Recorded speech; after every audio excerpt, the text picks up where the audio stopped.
Professor JoAnn Flett, as I said, directs her MBA in economic thought. So you. Thank you. You know, this is kind of interesting that I get to kind of follow Ron and Lindy and then be here with pizza coming. So this is just a great situation to be in. So this should be quick. The business of the church. I purposely entitled it that. How many of you think about business? Yeah, right. This is true to form. Not too many think about business. And when you think about business in the church, what do you think about business in the church? Do you think about business in the church? I asked you if you thought about business. So let me ask you if you think about business and the church. David, right? David. Yeah. Yeah. Oh, what I think? Yeah. Oh, it's something that interests me, and I've always been really interested in getting a business degree. But at the same time, I've always wondered how I can use a business degree in the church. So I got the opportunity to go to Honduras a few years ago, quite a few years ago actually now, to work with Opportunity International, and see microfinancing. So stuff like that's how I do. David Sims, their board chair, is a good friend of Eastern University, so that's good. Ron, you've done some thinking on business in the church? Yeah, I don't know how we've lost all these great leaders to business who don't put their shoulder fully behind what we do in kingdom work, because I think that's why they have the skills. I'm confused as to why we've created so much of a dichotomy. Brilliant. So that's exactly right. So let me first say that Canada is near and dear to my heart. I think I told you that I sort of grew up in Canada. I mean, I grew up in Trinidad, and then at 17 I took off to Canada and went to this Bible college that rocked my world. At the time I was training for missions, right? Very formal, sacred thing. I had an opportunity between McGill University and this Prairie Bible College. When I actually picked Prairie Bible College, my father said, "Are you crazy?" He wanted his daughter from Trinidad to go study accounting at McGill. He had it all arranged. I was to live with my uncle in Montreal. I was going to do everything there. And then this really no-name school that no one's ever heard of, except for you lovely people, caught my heart and caught my mind. And so I'm captured not by so much of what you said in terms of this is what I know, because this is kind of what I know so far, but this changed my heart. This changed my heart. And here I'm going to kind of bring you up to date. So that's all those years ago. This weekend I took the MBAs to a Believers in Business conference in New York held out of Redeemer Church with Tim Keller. The underlying theme of this was, of course, to take the Christian person and put them to work in the business world and have them bring that identity of Christ into this place. Very nice. But it betrayed a couple things in the midst of it. My MBAs and I had a debriefing session at a mall somewhere, and we talked about how it very much seems that we still have two things that we're trying to put together. Lindy, I'm glad you met, because this is his phrase. We think of it as Lego theology. I'll take the red brick, and then I'll take the green one, and I'll put them together. I'm going to actually suggest a model that I've been thinking of long since Prairie. God has started this thinking in my heart at Prairie, and worked it through Fuller, and into London, and back into Seattle, and down and across to Philadelphia, and here I am at Eastern getting to live this out. So this is a little bit of my journey peppered through. The first thing is the sacred and secular divide that we have in business. We have 46 missionaries. That's great. But we have 2,000 missionaries ready to go. Amen. Right? We have the power of the church is in the church.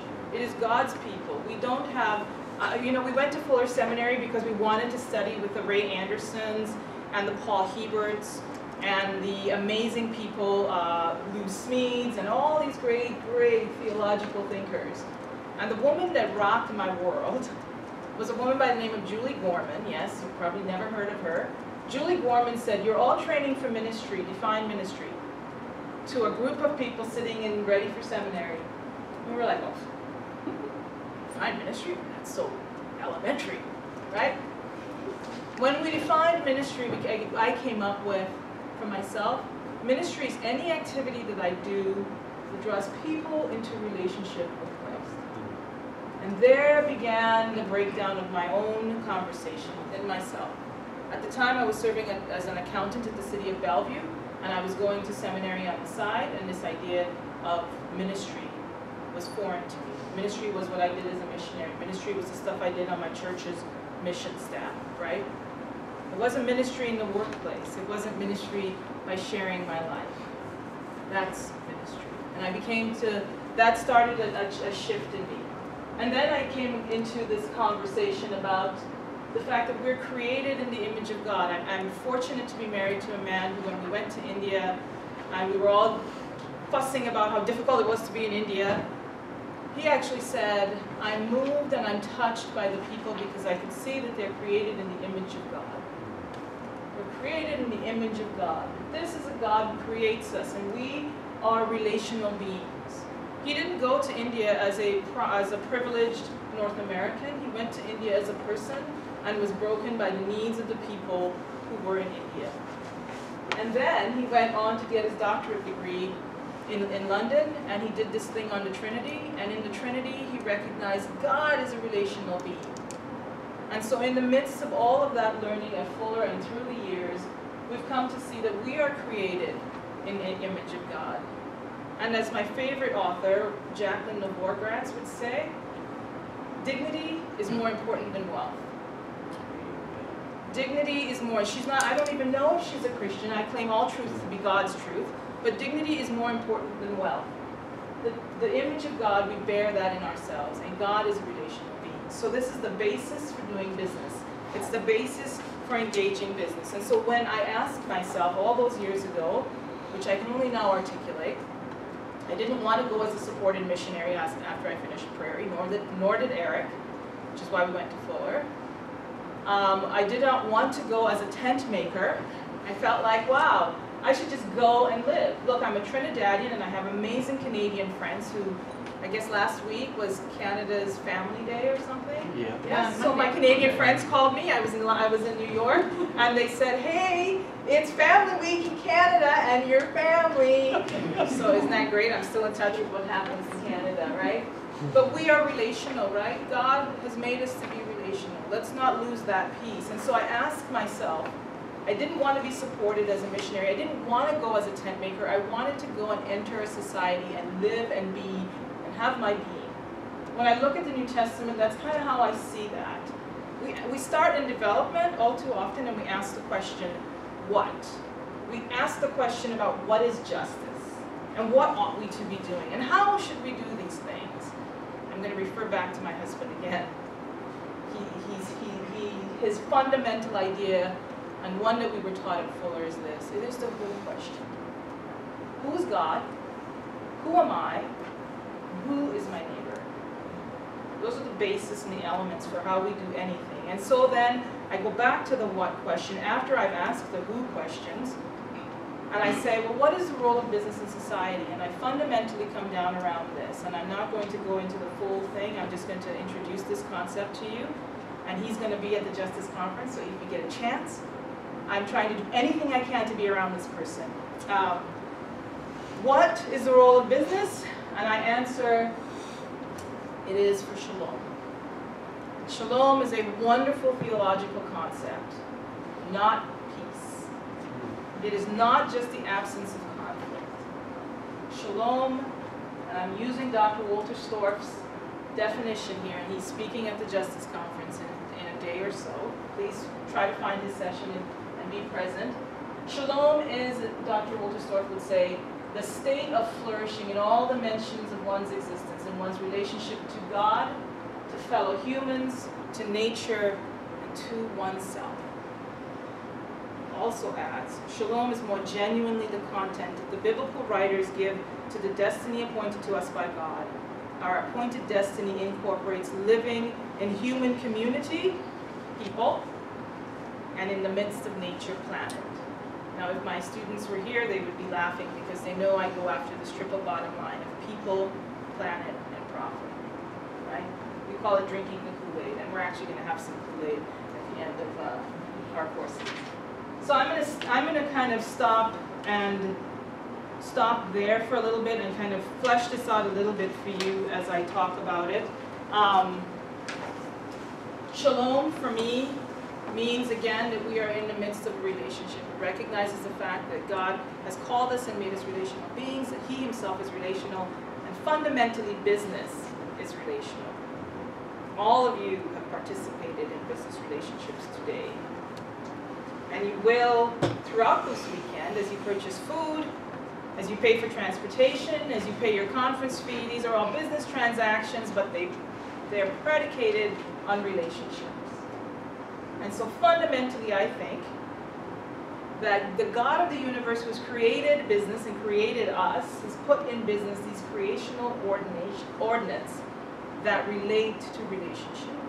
And He's asking the church, His body, His people, to begin to figure out what their role is. So that we won't have 46 supported missionaries, but we will have 2,000 people who go not just to Africa and Latin America and the Caribbean, but who will go out into their workplaces and into their midst as people who are to incarnate the very gospel of Christ and build the kingdom. Here's the last thought I'm going to throw out there. God is at work in His work. Ray Anderson used to say to us at Fuller, God's at work in the world. Go find where He's working and join in. Right? Go find where God is working. And that just freed us from trying to discern this or that or the other. God is working. Right? He's at work. He's working. He has been working long in Tibet. He's been drawing people into relationship. This God who is relational is drawing people into relationships with Him all over this globe and has long been doing that. And all He wants us to do is to go point and participate in that relationship that He's already creating. He's the hound of heaven has been hounding after them. So I want to kind of throw that out there, leave it there, hear what you're thinking, and just start a conversation at this point. So what do you think? What's new, what's exciting, what's weird and different?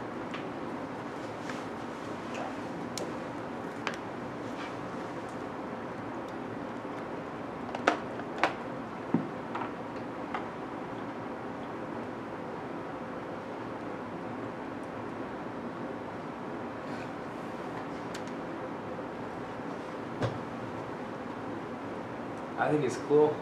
So often. Thanks, Dave. It's neat.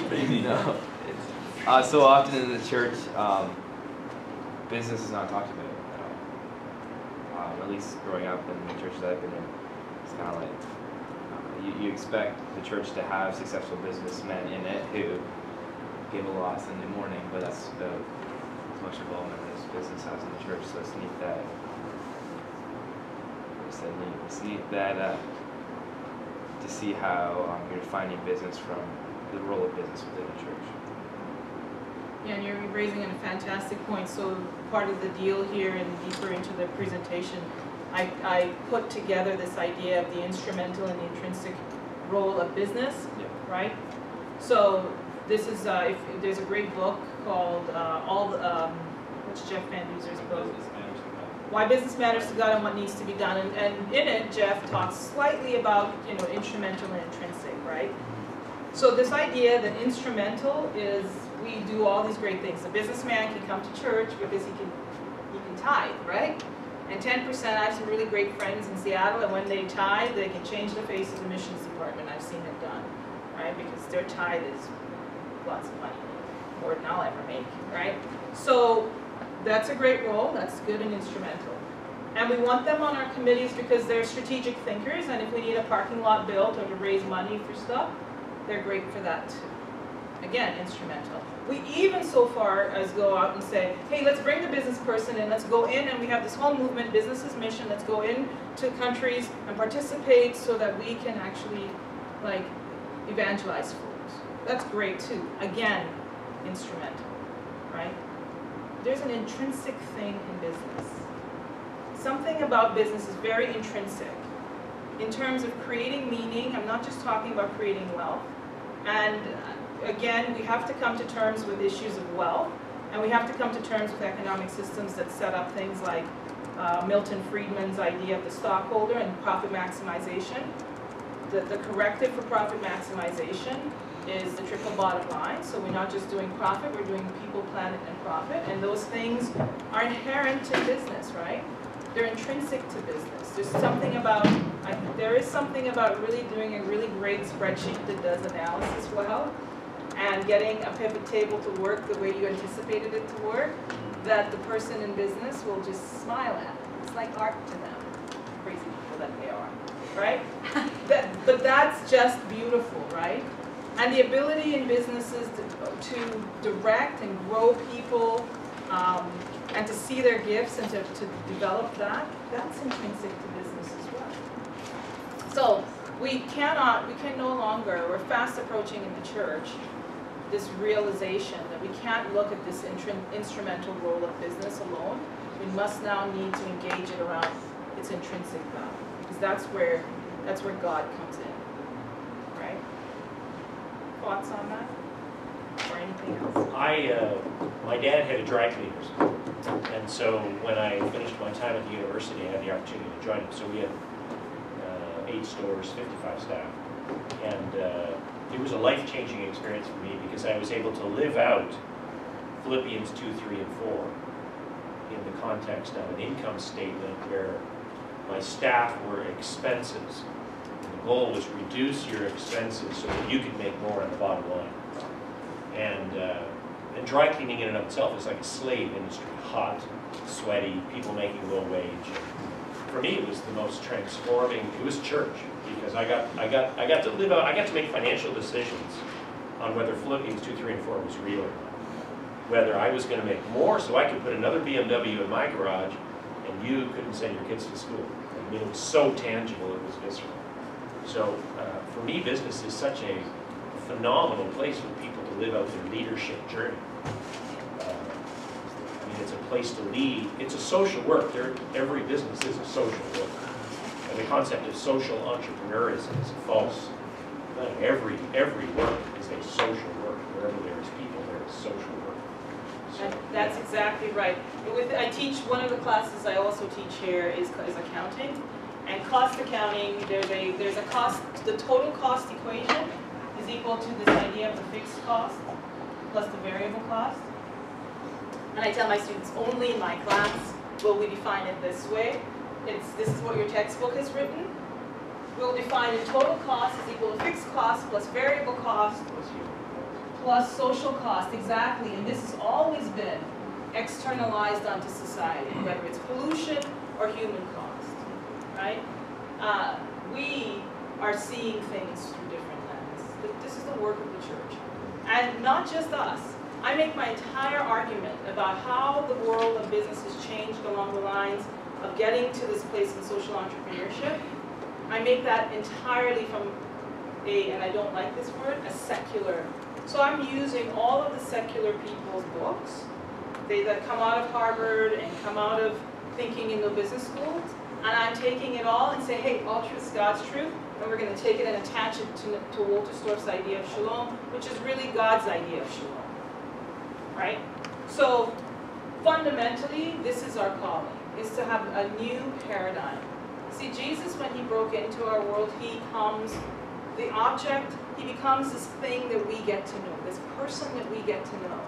And I love that we put an emphasis on Scripture, but everything that we need to know about God is revealed in the person and the work of Christ. Everything that we need to know about God is revealed in the person and the work of Christ, right? He has come so that we may know him. He tells the disciples that.